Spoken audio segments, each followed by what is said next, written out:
Hello hello and welcome everyone, welcome to the channel. तो भाई क्या हाल है आप लोगों के? मौज मस्ती चल रही है कि नहीं? देखो भाई, पढ़ाई में मजा तो तभी आता है जब हम मौज मस्ती के साथ पढ़ाई करते हैं। तो इसीलिए हमारे चैनल का तो मोटो ही है पढ़ाई विद मौज मस्ती। आज हम उसी तरीके से पढ़ने वाले हैं एनसीईआरटी सॉल्यूशन, आपके चैप्टर नंबर 6 जिसका नाम है rural administration, social and political life का ये जो चैप्टर है। तो भाई रूरल एडमिनिस्ट्रेशन यानी कि गांव में जो एडमिनिस्ट्रेशन होता है किस तरह से होता है, ऑलरेडी मैं कवर कर चुका हूं इसकी एक्सप्लेनेशन वीडियोस। तो फटाक से जाके उसको देख लो, बहुत ही छोटी सी 6-7 मिनट की वो वीडियो है। उसको 2 टाइम्स पे देखना तो 3 मिनट में खत्म, चैप्टर फुल तैयार। और अब करते हैं क्वेश्चन आंसर्स। शाबाश जी। पहला क्वेश्चन है, what is the work of police? Police का क्या काम होता है? वैसे तो ये आंसर आप खुद भी लिख सकते हो, बट एक बार सुन लोगे तो आप और अच्छे वर्ड्स के साथ लिख पाओगे। तो पहला पॉइंट होता है क्या? Maintenance of law and order. Maintenance of law and order यानी कि लॉ एंड ऑर्डर को मेंटेन करे रखना एक एरिया में। दूसरा होता है इन्वेस्टिगेशन ऑफ अ केस और टेकिंग एफआईआर। किसी भी केस की इन्वेस्टिगेशन करना और एफआईआर करना। एफआईआर की फुल फॉर्म बताओ फटाफट कमेंट में, मेरे को फटाफट बताओ, मैं समझ जाऊंगा वीडियो देखिए कि नहीं। Protection of the public and their property, ये भी उसका तीसरा टास्क होता है। Maintenance of the public safety, ये भी उसका काम होता है कि पब्लिक की सेफ्टी मेंटेन रहे। Testifying truthfully in the court, तो जब भी कोर्ट में कोई केस होता है ना, तो पुलिस को बुलाया जाता है और पुलिस से पूछा जाता है कि भाई आप बताओ कि इस बंदे ने आके क्या बोला था, सबसे पहले क्या रिपोर्ट करी थी।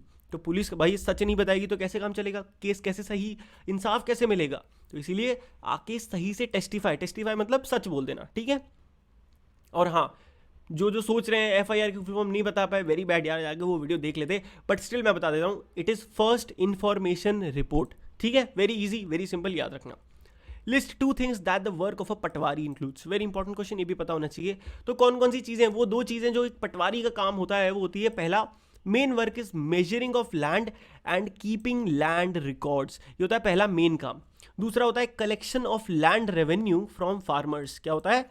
लैंड रेवेन्यू, भाई जो टैक्स होता है फार्मर्स जो देते हैं उसको कलेक्ट करना।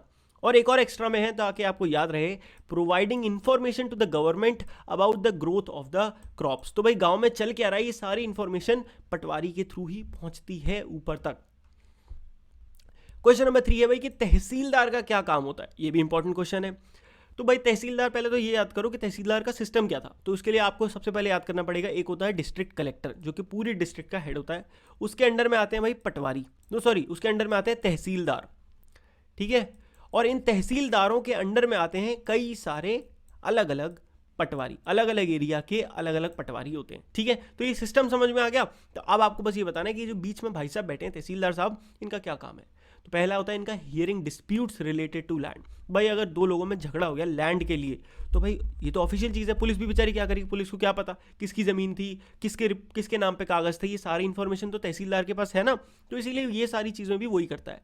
दूसरा होता है सुपरवाइजिंग द वर्क ऑफ पटवारी। तो जितने भी पटवारी हैं वो हमेशा इन्हीं के अंडर में काम करते हैं, तो इनका काम होता है उनको सुपरवाइज करना।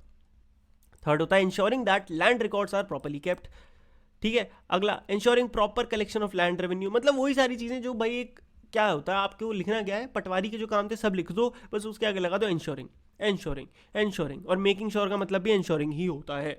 तो सारी चीज़ें हैं कि भाई ये भी ध्यान रखना कि जो फार्मर्स हैं उनको अपने हक के जो कागज़ हैं, भाई अपनी ज़मीन के कागज़ बनवाने, कुछ बेचना है, कुछ खरीदना है, तो वो सब आराम से कर पाएँ।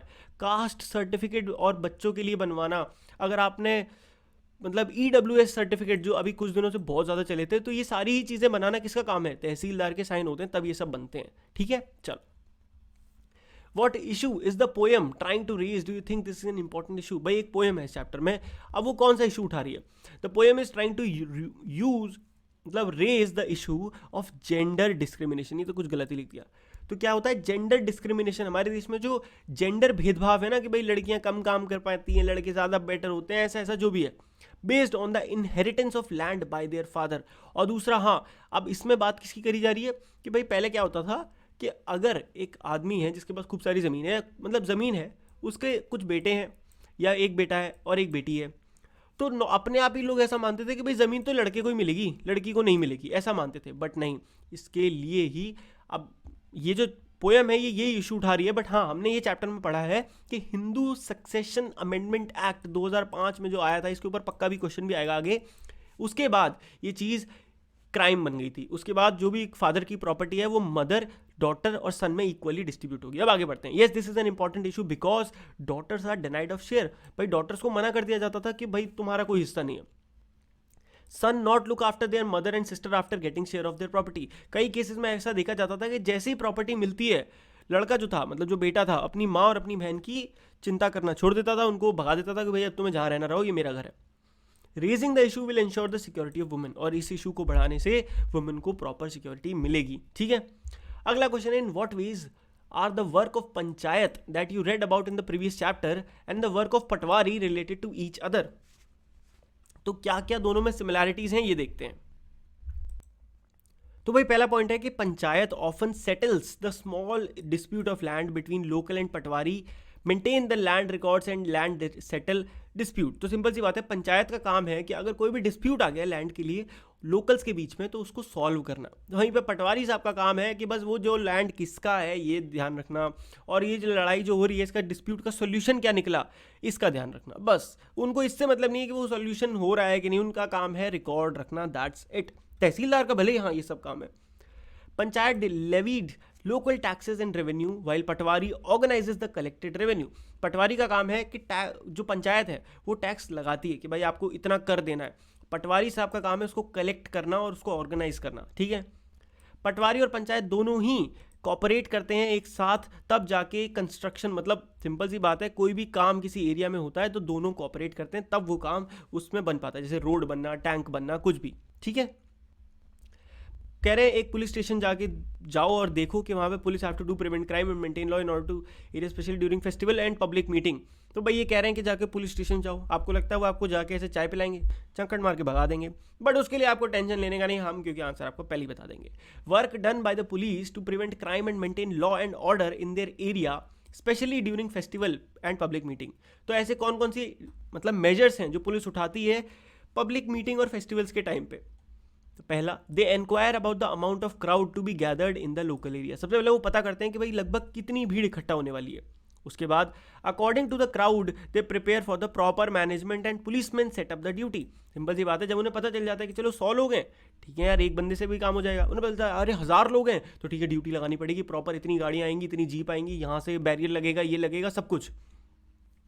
दे also spread awareness among public to be careful and maintain peace. ये सारी अवेयरनेस बढ़ाती हैं। They prepare for any emergency and ready to handle it. All local police station are always in contact with their head branch and cooperate with each other. सारे ये करते हैं। अगला question है, who is in charge of all the police station in a district.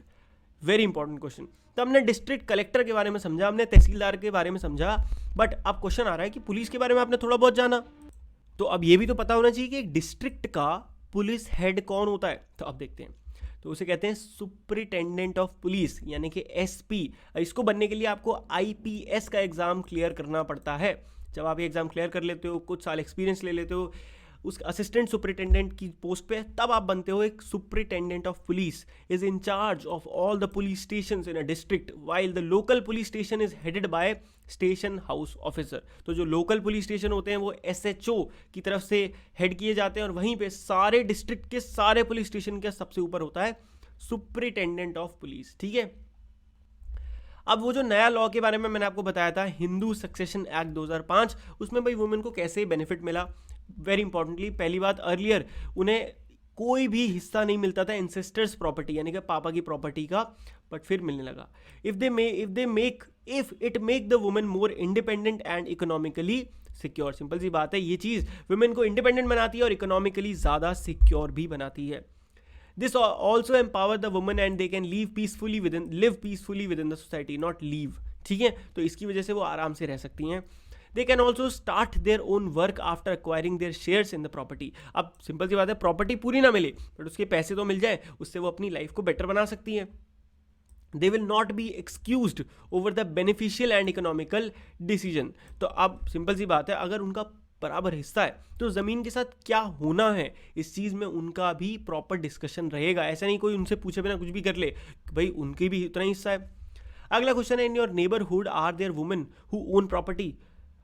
एकदम छोड़ दो and ये, क्योंकि क्वेश्चन बेकार है, आना नहीं है। इसी के साथ क्वेश्चंस हो गए हैं समाप्त, चैप्टर भी पूरी तरह हो गया है समाप्त। अगर आपको वीडियो और ये मस्त सीरीज अच्छी लग रही है तो फटाक से क्या करना है, चैनल को धड़ल्ले से सब्सक्राइब मार देना और वीडियो को लाइक कर देना। ऐसी अमेजिंग वीडियोस देखने के लिए खूब सारे आप क्या कर लो, चैनल को अलर्ट बटन ऑन कर लो, बेल बटन, ऐसी मस्त वीडियोस आती रहेंगी। ठीक है, मिलते हैं नेक्स्ट वीडियो में, तब तक के लिए good bye, take care and मौज मस्ती करते रहिए।